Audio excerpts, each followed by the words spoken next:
I am Sham and I'm back.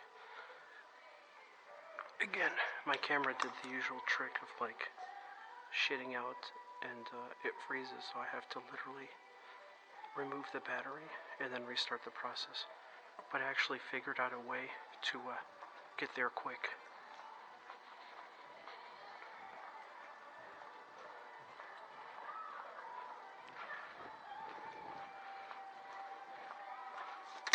So that's the fire alarm cable. There's somebody.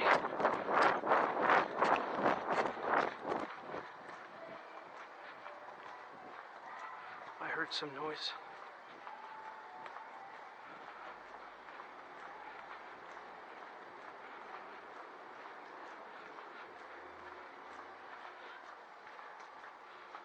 I heard like somebody running down the stairs.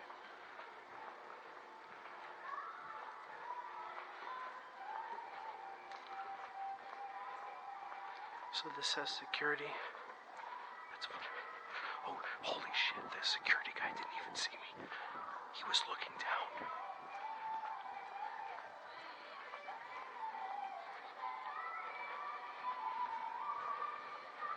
The security guy was in the fucking booth, but he didn't see me.